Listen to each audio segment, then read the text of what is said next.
नमस्कार दोस्तों, जय हिंद। मैं मनीष श्रीवास्तव मनीष की वीडियो में आपका स्वागत करता हूं।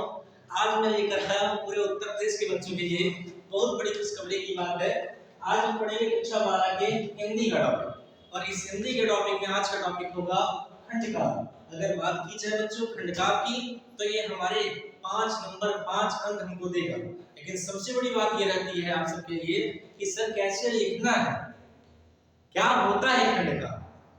तो हर डिस्ट्रिक्ट का हर जिले का एक अलग सा खंडकाव्य होता है, और आज के सेशन में मैं प्रतापगढ़ के बच्चों के लिए कराया हूँ खंडकाव्य, जिस खंडकाव्य का नाम है सत्य की जीत। अगर बात की जाए सत्य की जीत की प्यारे बच्चों, तो इसके लेखक हमारे हैं द्वारिका प्रसाद माहेश्वरी। माहेश्वरी जो है वो इनका पूर्ण नाम है, और इनका नाम है द्वारिका प्रसाद। और ये हमारे इस खंडकाव्य में बताते हैं क्या है सत्य। तो आप जानेंगे हम क्या है सत्य। और हाँ, वीडियो को अगर आप देख रहे हैं तो आपसे एक निवेदन करूंगा, वीडियो को आप पूरा देखिएगा। यदि वीडियो को अगर देखेंगे पूरा तभी तो आपको टॉपिक समझ में आएगा। और मैं गारंटी देता हूं यदि आप एक बार वीडियो को देखिए तो दोबारा आप सिंपली से किसी किताब, कोचिंग संस्थान कहीं पर आपको इस खंडकाव्य को देखने पढ़ने की कोई जरूरत नहीं। तो चलिए शुरू करते हैं बिना देर के सेशन। सत्य की जीत खंडकाव्य जो है महाभारत की कहानी। महाभारत जैसा कि आप जानते हैं महर्षि वेद व्यास ने लिखा था, और महर्षि वेद व्यास के द्वारा लिखित महाभारत से आज उद्धृत हमारी कहानी है, जिसमें 5 पांडव हैं। 5 पांडव में युधिष्ठिर सबसे बड़े पांडव हैं, फिर भीम है, फिर अर्जुन है, फिर नकुल और सहदेव। ये पांचों पांडव में 3 पांडव युधिष्ठिर, भीम और अर्जुन, जैसा कि आप देख पा रहे होंगे ये मां कुंती के पुत्र हैं, और ये नकुल और सहदेव ये मां माद्री के पुत्र हैं। ये तो हमारा इंट्रोडक्शन है, परिचय है। पांडव में 5 पांडव, 3 मां कुंती के पुत्र और 2 मां माद्री के पुत्र। इन पांचों पांडव की एक ही पत्नी थी जिसका नाम था द्रौपदी। ये आपका परिचय मैंने इतना दिया, और इधर हमारा परिचय हो गया। अब इधर जो लिखा है इसका परिचय करिए, फिर मैं स्टोरी को समझाता हूं। अब बात आती है कौरव पक्ष। ये कौन सा पक्ष है बच्चों? पांडव पक्ष है। और ये कौन सा पक्ष है? कौरव पक्ष है। कौरव पक्ष में 3 व्यक्ति हैं। पहले का नाम है दुर्योधन, दूसरे का नाम है दुशासन, तीसरे का नाम है विकर्ण। और तीनों जो है वो धृतराष्ट्र के पुत्र थे। धृतराष्ट्र होते वो आंख के अंधे थे, और इन तीनों के मामा थे जिनका नाम था मामा सकमी।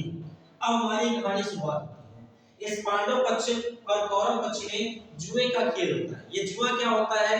जब कोई खेल में किसी चीज को हम दांव पे लगाकर उसे खेलते हैं, उसे कहते हैं जुआ। पांडव पक्ष ने कौरव पक्ष के द्वारा भेजे गए आमंत्रण को स्वीकार किया, और आमंत्रण को स्वीकार करने के बाद जुए को खेलने के लिए तैयार हुए। जुए में सर्वोच्च अपना पांडव हार गए। यहाँ तक कि बच्चों अपने आप को भी दांव पे लगाए, और पांचों पांडव अपने आप को भी कौरव के हाथ हार गए। पता नहीं कारण क्या था? कारण मामा सकनी थे, क्योंकि मामा सकनी पीछे से कौरवों का साथ दे रहे थे, या यूं कहा जाए जुए में छल कर रहे थे। और जुए में छल कर रहे थे मामा सकनी, इसी वजह से कौरव जीत रहे थे और पांडव हार रहे थे।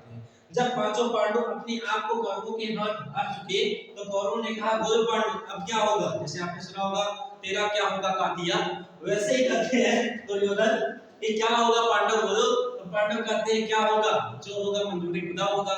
यानी कहने का मतलब ये है कि हम हार चुके हैं, जो तुमको करना है वो करो। दुर्योधन ने कहा आपकी पत्नी पांचों पांडव की पत्नी द्रौपदी है, यदि उसको दांव पे लगा देते हो और जीत जाते हो तो तुम सबको छोड़ दूंगा और संपूर्ण जीती हुई चीजों को वापस कर दूंगा। इस बात को सुनकर के पांचों पांडव बड़े आश्चर्यचकित हुए कि पत्नी को दांव पे हम कैसे लगा सकते हैं? हम तो पांडव हैं और अपनी पत्नी को दांव पे लगाएंगे। पर उनके पास कोई रास्ता बचा नहीं था, कोई चारा नहीं बचा था। अंतिम क्षण में उन्होंने निश्चय किया कि द्रौपदी की पत्नी को हम पांचों पांडव दांव पे लगाते हैं, क्योंकि शर्त ये थी कि पांचों पांडव को आजाद कर दिया जाए। परंतु होना क्या था? वही होना था जो हुआ।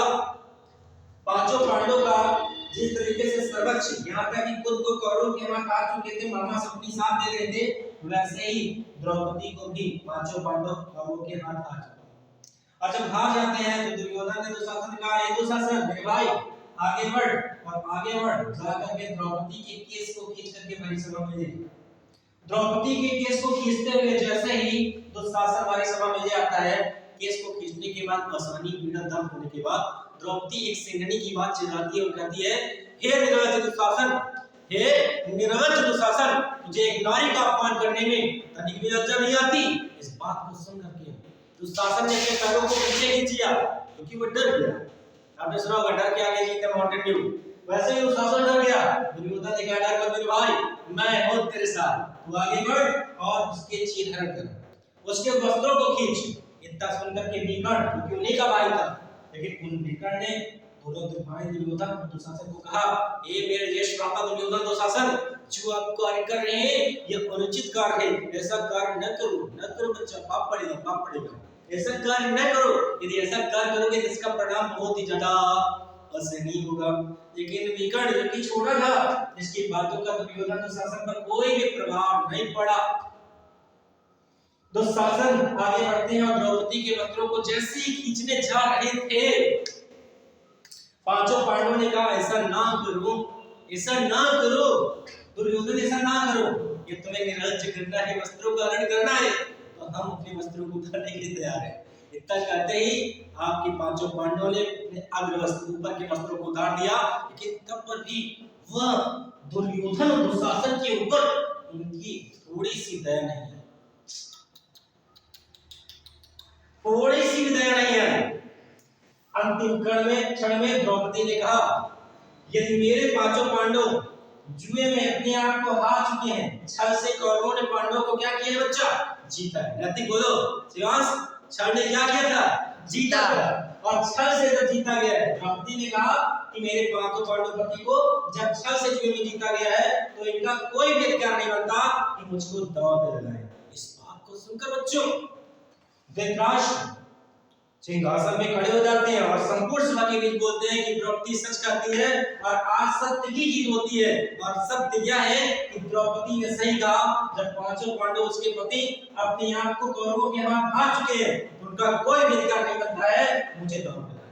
अतः धृतराष्ट्र ने आदेश दिया, ये दुर्योधन दुशासन, मेरा आदेश है कि द्रौपदी को और पांचों पांडवों को छोड़ दे। इस बात को सुनकर के पांडवों को और द्रौपदी को दुर्योधन ने दुशासन ने आजाद कर दिया और ये प्यारा सा नाटक, प्यारी सी कहानी, प्यारा सा खंडकाव्य समाप्त हो गया। लेकिन बच्चों कैसे लिखना है इसको समझ लीजिए। एग्जाम में लिखना कैसे, आपको लिखना है कि प्रस्तुत खंडकाव्य शब्द कीजिए, खंडकाव्य के लेखक द्वारकाधीश महर्षि जी हैं। यह खंडकाव्य महाभारत की एक घटना है, जिस घटना में दो पक्ष, एक पक्ष का नाम पांडव पक्ष है, दूसरे पक्ष में कौरव पक्ष है। पांडव पक्ष में 5 पांडव युधिष्ठिर, भीम, अर्जुन, जो कि बात कुंती के पुत्र थे, नकुल और सहदेव, महाभारती के पुत्र थे। जिन पांचों की एक पत्नी थी जिसका नाम द्रौपदी था। और कौरव में दुर्योधन सबसे बड़ा कौरव था, उसके बाद उसका भाई दुशासन, उसके बाद विकर्ण, और तीनों कौरवों के पिता का नाम धृतराष्ट्र, जो कि आपके अंधे थे। इनके मामा का नाम शकुनि था। जुए में कौरवों ने पांडव का आमंत्रण किया। पांडव जुआ खेलने आते हैं और पांचों पांडव अपना सर्वस्व यहाँ तक कि अपने आप को जुए में हार जाते हैं। अतः दुर्योधन ने कहा पांडव से, तुम अपनी पत्नी को दांव पे लगाते हो तो तुमको आजाद कर दूंगा। इस बात को सुनकर के द्रौपदी को पांचों पांडव दांव पे लगाते हैं और अंततः होना क्या था वही हुआ जो अभी तक हुआ था। मामा शकुनि ने फिर से कौरवों का साथ दिया और द्रौपदी को पांचों पांडव जुए में हार गए। और दुर्योधन ने आदेश दिया दुशासन को, जाओ और द्रौपदी के केस को खींच करके बड़ी सभा में ले आओ। द्रौपदी के केस को खींच करके दुर्योधन जैसे ही बड़ी सभा में आता है, असहनीय पीड़ा कष्ट सुन करके महसूस करके द्रौपदी ने चिल्लाकर कहा, हे दुशासन, तुझे एक नारी का अपमान करने में तनिक भी लज्जा नहीं आती है। इस बात को सुनकर के दुशासन के कदम पीछे हो गए, फिर डर गया। फिर दुर्योधन ने कहा दुशासन से, आगे बढ़ो, डर मत, मैं हूं, इसके चीर हरण कर और बड़ी सभा में इसको निर्लज्ज कर। इतनी बात सुन करके विकर्ण ने कहा भैया जो आप कार्य कर रहे हैं अच्छा कार्य नहीं है, ये अनुचित कार्य है, इसका परिणाम बहुत ही बुरा होगा। परंतु विकर्ण की बातों का दुर्योधन दुशासन के ऊपर कोई प्रभाव नहीं पड़ा और अंततः युधिष्ठिर, भीम, अर्जुन, नकुल, सहदेव, पांडवों ने कहा ये तुमको निर्वस्त्र करना ही है तो अपने वस्त्रों को उतारने के लिए तैयार है, परंतु मेरी पत्नी के वस्त्रों को हरण मत करो। ऐसा कहते हुए पांचों पांडवों ने अपने वस्त्रों को उतार दिया। परंतु पांडव की थोड़ी सी बातों पर दुर्योधन दुशासन को दया नहीं आई और जैसे ही वो आगे बढ़ते हैं द्रौपदी फिर से चिल्लाते हुए बड़ी सभा में बोलती है कि मेरे पांचों पांडवों को छल से जुए में जीता गया, छल से जुए में जीता गया है। यदि मेरे पांचों पांडव पति अपने आप को जुए में हार चुके हैं तो उनका कोई भी अधिकार नहीं तुमने बनता मुझे दांव पे लगाने का। इस बात को सुनकर के धृतराष्ट्र खड़े होते हैं और कहते हैं कि आज सत्य की जीत हुई है, क्योंकि सत्य यह है कि जो पांचों पांडव अपने आप को कौरवों के हाथ हार चुके हैं उनका कोई भी अधिकार नहीं बनता द्रौपदी को दांव पे लगाने का। अंततः धृतराष्ट्र ने आदेश दिया दुर्योधन दुशासन तुरंत ही द्रौपदी को और पांडवों को छोड़ दो और ये कहानी समाप्त हो गई। तो आशा करते हैं बच्चों वीडियो सुन रहा होगा। यदि वीडियो सुन रहा होगा तो प्लीज वीडियो को लाइक करिए, शेयर करिए, सब्सक्राइब करिए, कमेंट करिए। मिलते हैं अगली वीडियो में, तब तक के लिए धन्यवाद। जय हिंद, जय भारत।